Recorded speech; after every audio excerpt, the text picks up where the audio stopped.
In connection with other countries' nuclear testing programs, I have instructed the Ministry of War to begin testing our nuclear weapons on an equal basis.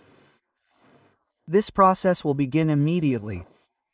In fact, this statement can only be compared to an earthquake. And this earthquake began in the United States. Of course, there are those at home who would criticize the American president for this approach. And, to his credit, Trump will soon be increasingly torn apart at home. Why? Because so many such bombastic statements are then either somehow slowed down or balanced out by who knows what. Basically, there's no solution. And the Russians, of course, can, say, aha, Putin outplayed everyone. But guys, something's not quite right here, because, as the polls show, not that I have much faith in Russian polls, but the Levada Center reports that Russians have seen a sharp decline in optimism after Putin's steamroller talks with Trump. So what happened? So, what's the trend? It's, evidence that they'd also like to just stop shooting, but for some reason, that's just not working out yet. And yes, if their optimism is falling, it means that many in the swamps understand that it's better to leave Ukraine alone. And by the way, these notorious snits, the so-called high levels of anchors, are working in this direction. No, it's not Montian, she's having problems at work. They decided to put her, a collaborator, on trial in Moscow for being a Ukrainian spy. And thereby demonstrate to everyone that serving Russia is, at the very least, not rational, but generally stupid. It's also, of course, immoral to betray your country. And the Russian Nazis will punish the modern Zoya Kosmodianskaya. Zoya, Tanya. Basically, history repeats itself in this vein. Why is there no optimism in the swamps?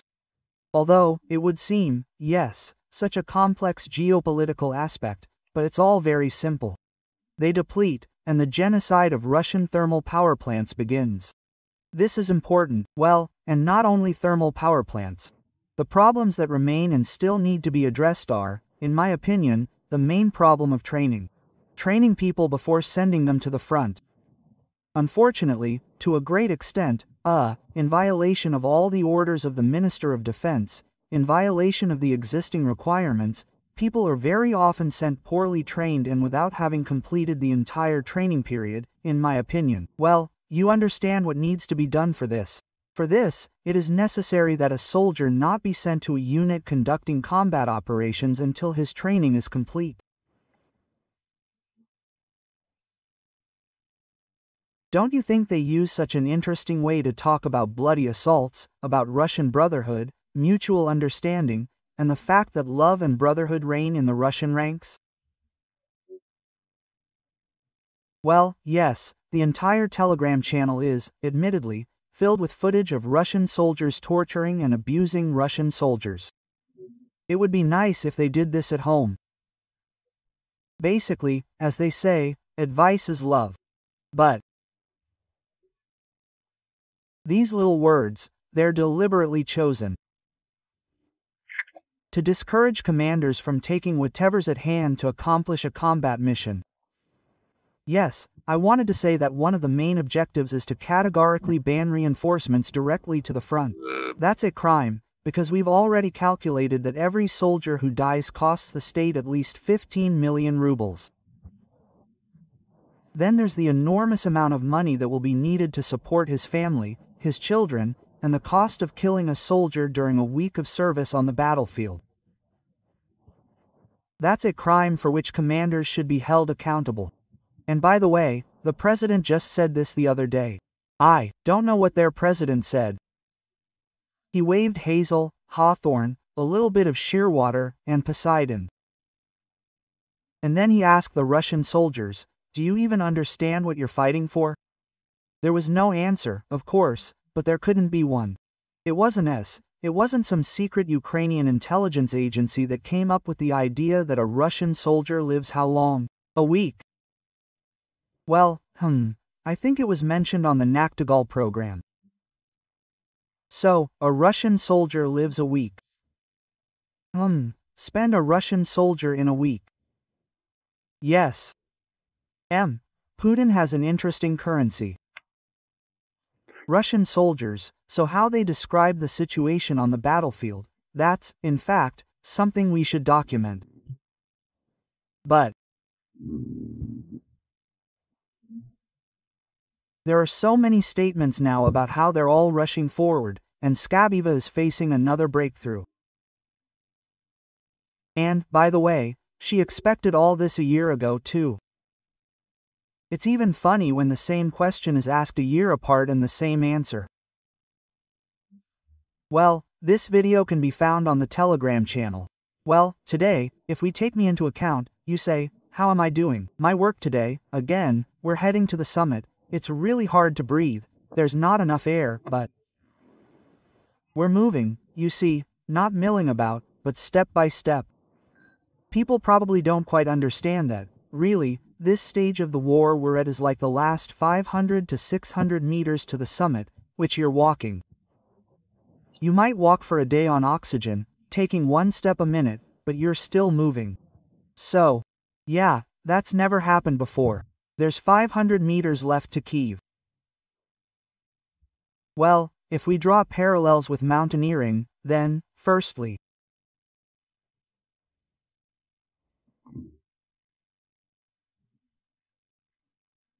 even those who reach the summit, as was stated here, you see how they, again, use this parallel.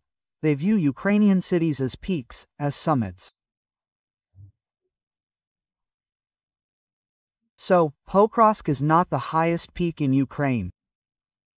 And the question is, you can't even climb it. The most important thing is, anyone who even tries to climb it, for example, to run to Pokrovsk, it's not a given that they'll be able to descend from that peak. Well, that is, stay alive, yes. Rogova is going hard there, and in this regard, what I want to say here is, let's support our army. By the way, I forgot, we're still raising money for the 104th Troika Brigade of the Seraphim People's Air Wing. They're also represented in the Pokrovsk sector, and here, let me remind you, there's a QR code on the screens, and, accordingly, the details will be in the description. Well, more than half of the requested amount has already been raised. Well, let's help the army. And there's no need to, cry or lose heart. Why? Because anyone who cries, loses heart and, as a result, loses the ability to resist, will simply be killed by Russian collaborators. By the way, this is Russia, they speak about this completely frankly. I just witnessed a truly amazing dialogue here, about how even the Z-rats don't believe there's a cauldron. They've got this new terminology here, blocking, whatever, isolation. But the most important thing is the buzzwords they're using in this case. Well, Kyiv is just 500 meters away. Well, just 500 meters away and victory is guaranteed. The quality of the fighters and the Ukrainians isn't negated, but that doesn't negate the enemy's genetic makeup. There are Slavs there, and they'll fight to the last, and it'll be tough. And what does fighting to the last mean?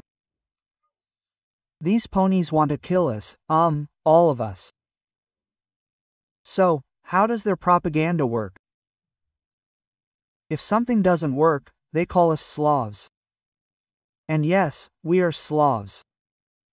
It's not a fact that this applies to the Russians, but Ramzan Akhmatovich will definitely be against it. But why does Sladkov have such a sad face? Well, because the fighting is in full swing. If the enemy doesn't surrender, they're being destroyed, we'll have to kill them. That's what they're counting on in Kyiv. I don't know why, but I remembered Gold War. If they want to destroy you, kill you, then what's the compromise? What's the name of a book about Israeli intelligence? Stand up and kill first. Support the collection for our soldiers and for the 104th Brigade, and not only for them. Sasha, one last question. If we try to analyze the situation by appealing to enemy publics, including military ones, there are up to 2 kilometers left before the cauldron closes, yes, up to 3 kilometers. Well, that is, absolutely nothing. Is it true to say that this is accurate data?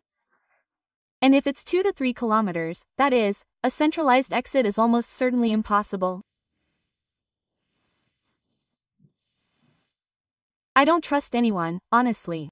I don't get it. What is this? A riot in a terrarium. Why a terrarium? Because the VDK holding company in the VGDRK is a highly competitive Nazi environment, where all the employees hate each other, competing for Putin's love and attention. But what's the fact here? They don't trust Putin. Putin even planned to give them some kind of tour of his entourage.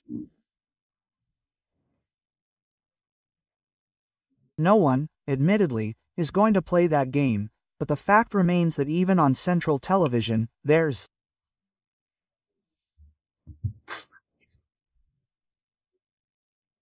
a lot of talk about his entourage, and the output is precisely phrases like, "I don't trust anyone," including VVKH, or, as I now believe it's more accurate to say, Putin is a babo. I'm a reporter. You're the ones educating me within the walls of our alma mater and our native rack.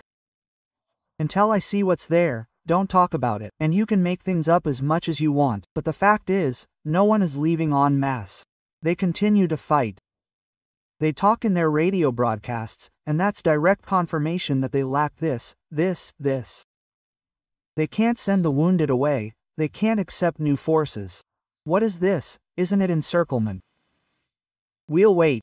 And like an iguana, when does the enemy disappear? We're not an iguana, we won't wait for anything. Accordingly, we're doing everything possible to support the Ukrainian armed forces. This could, of course, be the final word on asking you to subscribe to my YouTube channel, but then new reactions emerged from the swamps regarding the Sino-American negotiations. It must be said that Russian supporters followed this with such interest, and they emphasized in every way, making it clear that Russia's fate depended on it. Well, if Russia's fate depends on it, then, pay attention, is Russia a great country, or is there something wrong with that? Basically, the propagandists are talking nonsense. So, this victory of Xinjiang and Trump's failure in the South Korean negotiations are undoubtedly a failure. Otherwise he wouldn't have left, and so on. But this isn't just a Chinese victory. I don't want to disparage the merits of the greatest leader who has ruled China since 2012. But if he hadn't had a great nuclear power behind him, a great Russia that demonstrated the Brevestnik and then declared that Poseidon had been demonstrated. After all, the first to discuss this Brevestnik wasn't the Western Smith. Chinese experts immediately go on central television and say that Russia is invincible. That is, because of the Brevestnik, because of Poseidon, how they fawn over Comrade Xi. Well, yes, that's the behavior of a female dog. Even on a Chinese chain, Russia howls in time with its master. The northern rear is very strong, and if this northern rear weren't there, and Trump spent a whole week or 3 preparing this visit to China, he tried to threaten China's ally, Russia, with tomahawks. In fact, it's clear that he was threatening China, among other things. I tried to take other specific steps to weaken Zempian's position, but our position proved unyielding. That is, we demonstrated our allyship. We maintained the right pause in negotiations with Trump. This significantly strengthened Zempian's position and, importantly, the DPRK's. This is obvious, so, the failure can be discussed at length. For me, a clear sign of failure is that Trump's visit to China was postponed from January to April. So, de facto, He's saying there's no deal, it won't happen until April. It might not happen. And then the question is, what is it? How do you perceive this situation and how do you react to it? My humble opinion is that we should somehow whisper it through Rubio or other American officials that if you want change, you need tomahawks. And you can sell these tomahawks to Europe, and Europe will give them to us. That's what I think, because all these stories about persuasion, well, they obviously won't work. So let's support our army. And these geopolitical swings will be like a roller coaster, and in some places, like China's. But that doesn't mean we should fight them, because the Russians will destroy anyone who doesn't fight. Well, basically, I repeat this idea quite often, and it's not original.